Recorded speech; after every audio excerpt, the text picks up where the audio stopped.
Di kawasan Itaewon, Seoul, Korea Selatan berakhir tragedi. Lebih dari 150 orang tewas dan puluhan lainnya terluka akibat saling berhimpitan karena membludaknya pengunjung.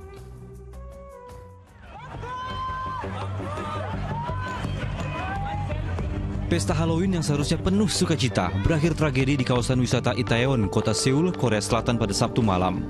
Membludaknya pengunjung yang diperkirakan mencapai 100.000 orang itu saling dorong dan terhimpit di jalan sepanjang 1,4 km. Akibatnya 151 orang dilaporkan meninggal dunia dan 82 orang lainnya dalam kondisi terluka dilarikan ke rumah sakit. 19 orang merupakan warga negara asing turut menjadi korban, sedangkan 13 orang lainnya masih belum teridentifikasi. Lebih dari 800 personel kepolisian, petugas pemadam kebakaran dan tim medis datang ke lokasi untuk mengatasi kepanikan dan menyelamatkan pengunjung yang terluka. Saat ini sampai detik ini ya, kami belum mendapatkan laporan tentang adanya korban warga negara Indonesia. Walaupun di sana sudah terdapat laporan ada 19 warga negara asing yang ikut menjadi korban, baik itu korban yang meninggal dunia maupun yang luka-luka. Pihak KBRI Seoul juga terus berkoordinasi dengan pihak terkait untuk mencari informasi mengenai nasib warga negara Indonesia saat peristiwa itu. Tim Liputan melaporkan. Innalillahi wa inna ilaihi roji'un. Kita turut berduka dengan tragedi yang terjadi di Korea Selatan itu. Semoga tidak ada WNI yang menjadi korban. Amin ya robbal alamin. Ustadz Atabik, perayaan Halloween ini kerap dirayakan masyarakat dunia yang tujuan awalnya ini untuk mengusir hantu atau roh jahat yang jelas sejarahnya bukan dari tradisi Islam. Dan ternyata banyak umat Islam yang ikut merayakannya. Bagaimana menurut Ustadz? Boleh atau tidak sih Ustadz? Sebuah perayaan itu kita melihatnya dari berbagai sudut pandang.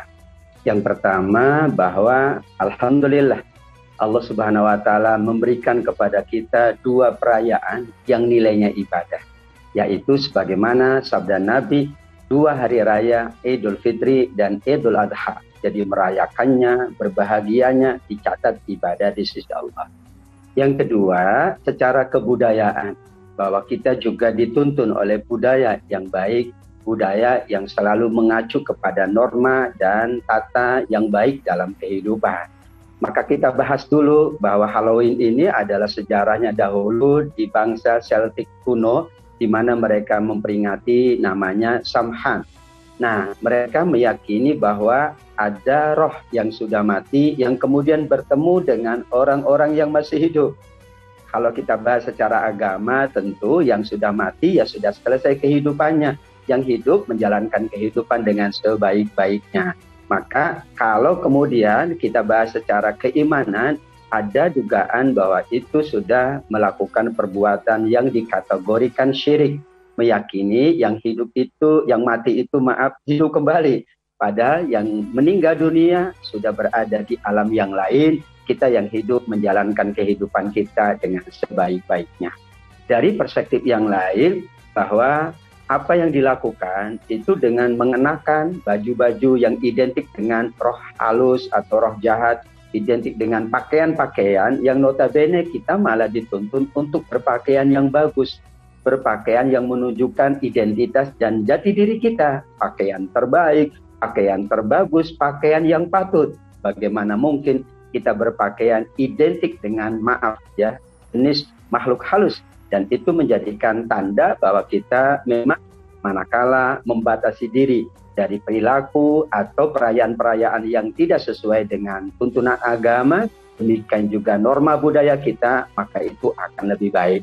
Maka kita dianjurkan untuk meninggalkan apapun perayaan ataupun hal-hal yang itu tidak sesuai. Yang terakhir bahwa sesungguhnya perayaan Halloween ini adalah dengan melakukan kegiatan-kegiatan yang notabene lebih banyak kepada kegiatan pesta pora, foya-foya, kemudian bercampur antara yang tidak mahram dan sebagainya, maka terjadilah kemungkinan perilaku-perilaku yang tidak terpuji.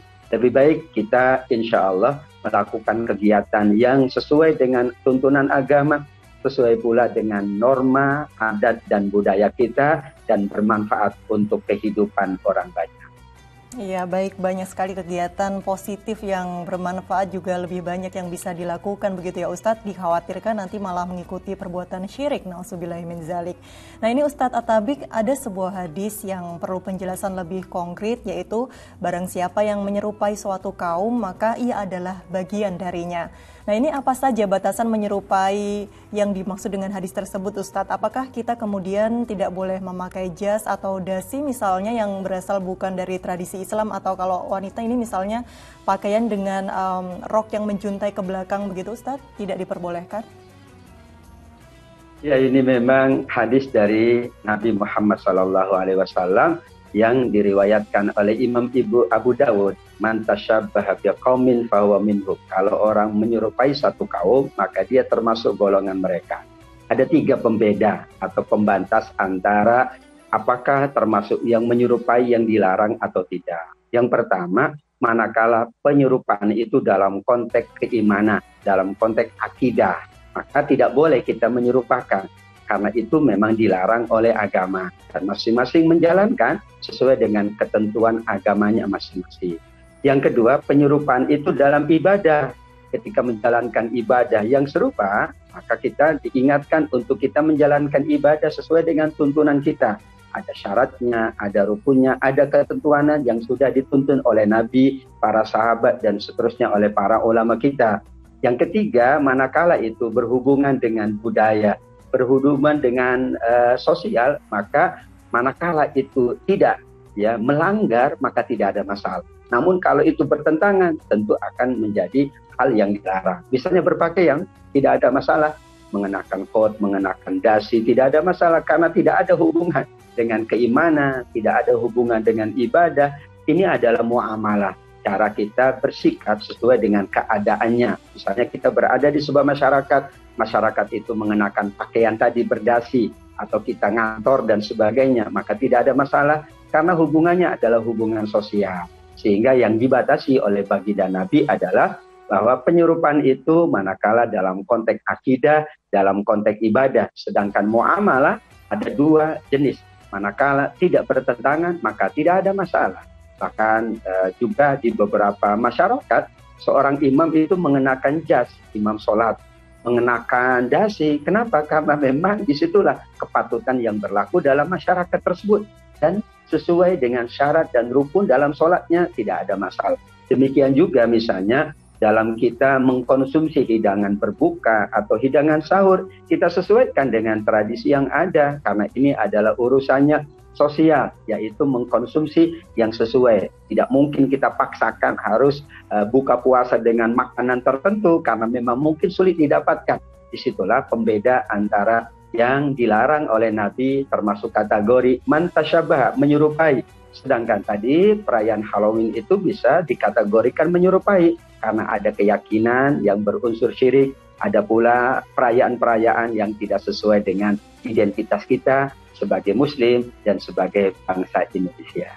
Ya, Masya Allah, yang penting tidak menyalahi akidah, dan kemudian kita sebagai salah satu cara untuk menghormati di masyarakat tersebut itu masih diperbolehkan begitu ya Ustadz. Baik.